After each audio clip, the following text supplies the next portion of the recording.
Okay, we're in the town of Bacalar, and this is Fort San Felipe. This is apparently the moat that existed, and its purpose was to provide protection for the people here against pirates and Indians. It was one of the last holdouts in the War of Castes. I think that was in 1847, in which the Mayans finally, after the reprehensible domination by the Spanish, overtook the Spanish and slaughtered them wherever they could find them.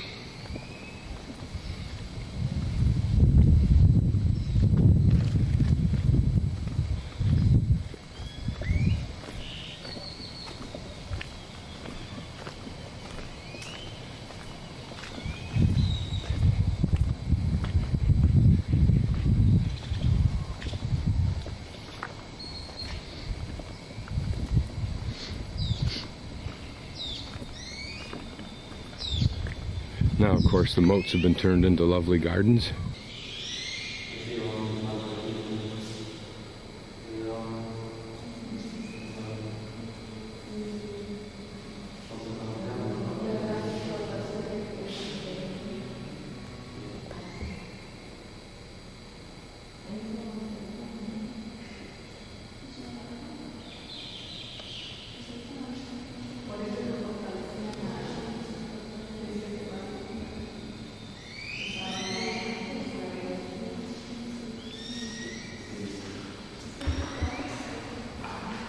These are the cannonballs that apparently are used, or presumably used, in these cannons. Probably 600 to 800 years old.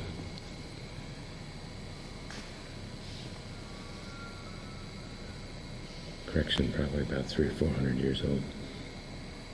And axes, obviously. This is a drawing that symbolizes the plight of the Mestizo and the Mayan, controlled on one side by the Spanish and on the other by the church, completely dominated and required to do all of the heavy work and the burdens of physical labor in this culture. Slaves. This is a picture of a dugout, the remains of a dugout canoe. They're made from native woods of Guatemala and Mexico, Belize, and frankly they're still used today. In fact, the majority of boats that I've seen in Belize and in Guatemala are of this design. And they're made by individuals hollowing them out just like the Native Americans made dugout canoes out of trees, whole trees, in the United States. This looks like the remains of one or two gun carriages. Don't really know for sure. In the center, a well, which would be essential if you're going to be in a fort and you're going to be under siege by pirates for 2 or 3 months or whatever. You better have a well that is well protected, so you have your basic source of water.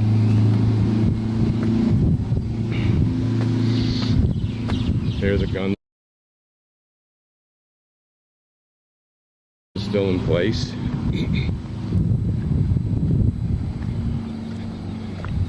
One has to marvel at the mere presumption that a cannon of this era could hit anything. Now, these look like they had some ability to be moved, although not on the cement foundations they're currently on, but presumably what they were on initially could be shifted right to left, and then as you can see from this pivot point, it could be pivoted up and down. But given the fact that this was smooth bore, it wasn't rifled, there was no sophistication in aiming. I assume you just shot one and see where it landed and tried another one. I doubt the shot was very precise. You can see here how a person could protect themselves and yet still be shooting down through these grooves at people trying to get up over this wall. And notice it gives us a line right at the top of the wall, but not necessarily down into the moat, because by then it's presumed that the enemy has already got more problems than they're going to give to the people up here. Here we can look along the line where men would have lined up to do their firing.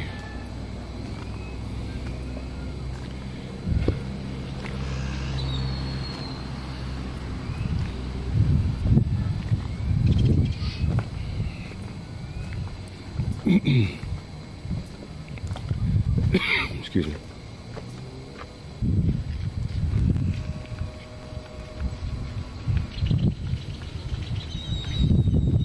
Ironically, this place of war has become a resort area for Chetumal in this southern part of the Yucatan.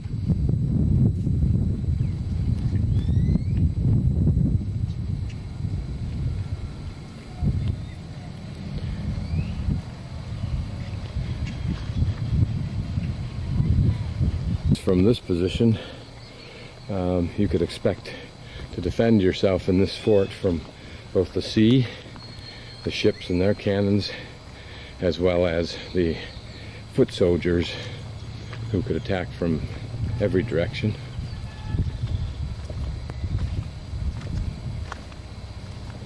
Notice here how you could stand down as we are now and crouch down and reload, and then if you needed to get up higher, you could stand up and look down into the moat. I can't imagine somebody standing up there during battle for any reason at all.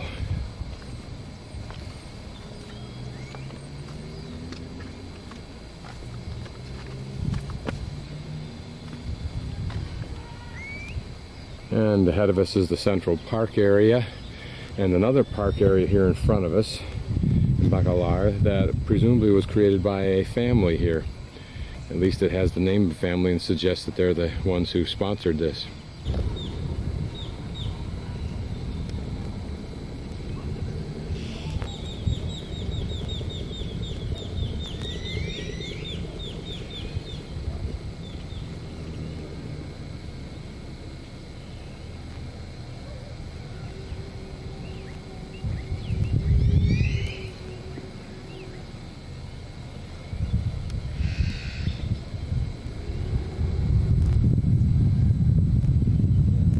Buenos dias. This is the entrance to Tulum, which, as you'll notice, is walled.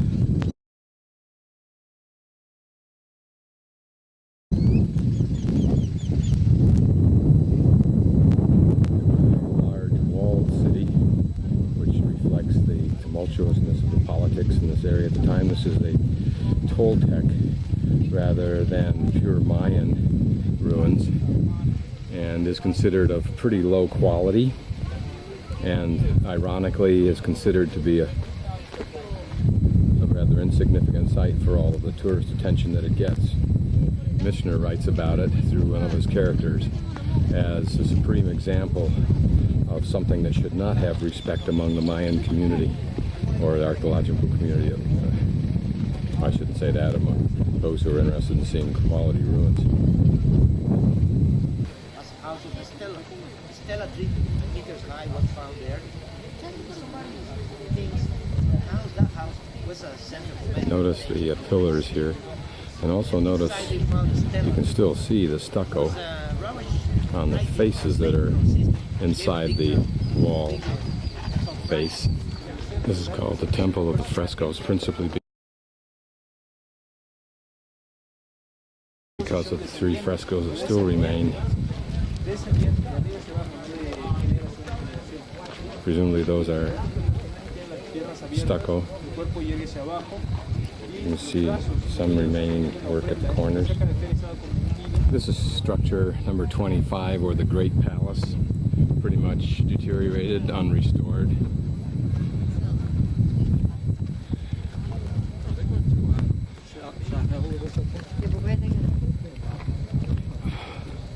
Supposed to be a fresco of a god here.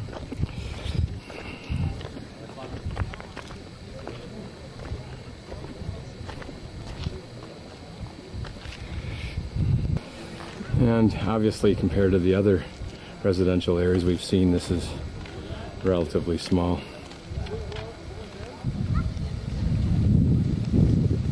Presumably this is structure 25. and were residential areas. And there's the fresco that they were apparently talking about. We'll get a closer look at it. Difficult to see what it is. It's apparently a god. You can see what appear to be either the legs of something upside down or the hands pointed upward. Perhaps that's part of the headdress of the god. I can't tell by looking at it. And you see the wood lintels. Don't know whether they're original or not. What is quite unique about Tulum, it seems, is that it's built on the ocean. Others, like Lamanai, built on water, seem only very logical as a resource, particularly considering you have land as well as the water. From this position, you get some sense of the drama that the architecture might have created.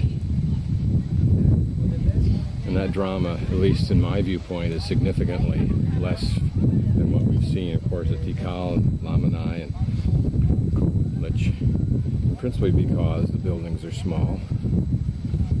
The design is relatively unimaginative, basically square.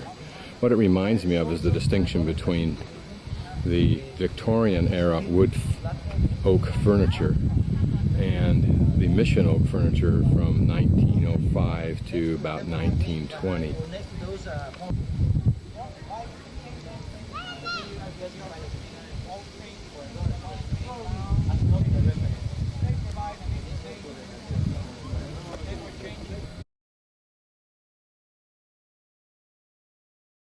I am at this moment inside one of the watchtowers at the corners of this fortress, if you will. Way down there at the end you can see another watchtower. Looking at the wall here, you get a sense of its dimension, approximately 7 meters in width and anywhere from 3 to 5 meters in height. A substantial wall, to say the least, and yet one wonders what the thickness of the Great Wall of China is and Hadrian's Wall in England is. Another thing that's interesting, and I'll go outside to show this to you, is the size of the openings. When I stand next to that opening, it comes to about my neck, which indicates, again, the small physical stature of the Mayans, and in particular the Toltecs that lived here. Again, a beautiful site, although certainly not its purpose, one of beauty, rather a fortress, but very much a pretty site. Now, this area that we're in, of course, was restricted to the nobility. The commoners, 85% of the population, was restricted to areas outlying. And I suspect that the most important of those people had the choice views from the tops of these other hills and the ocean views that are popular and most expensive throughout the world today. Out there in the corner is the House of the Cenote. We'll take a look at that. And then there, the snail platform. And then panning even further, of course, the Temple of the Descending God, El Castillo, that entire complex. It was on that complex that an early explorer first saw the town with a huge fire and its walls and buildings painted red, blue, and white. This opening in the wall is one of only, I think, 6 or 7 for the whole complex, indicating again the gravity of defense and the ease with which they could then protect such a small opening. At the seashore here, you can readily see why this complex required only 3 sides to be walled, since this would probably be very difficult for large groups of people to climb and probably fairly easy to defend.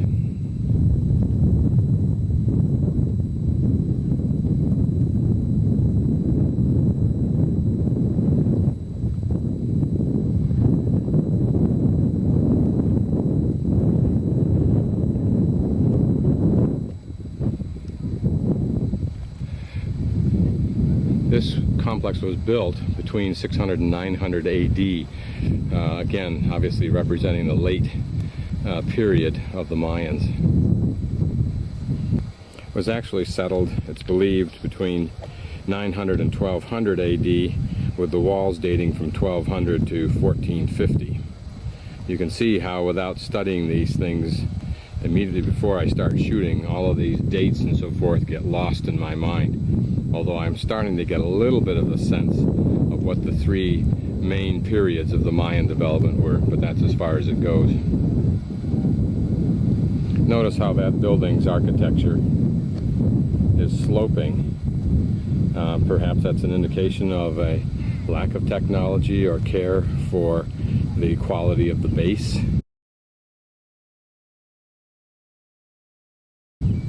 This is the temple of the diving god. Not very imposing. Known as that because of the fresco above the door. It points out that both the door vertical alignment and the stairs vertical alignment are not vertical. And that's a product of the fact that it was built on top of an earlier temple that was filled in as a base, and probably not as well done as could be done, and so it has started to shift because the base itself has shifted.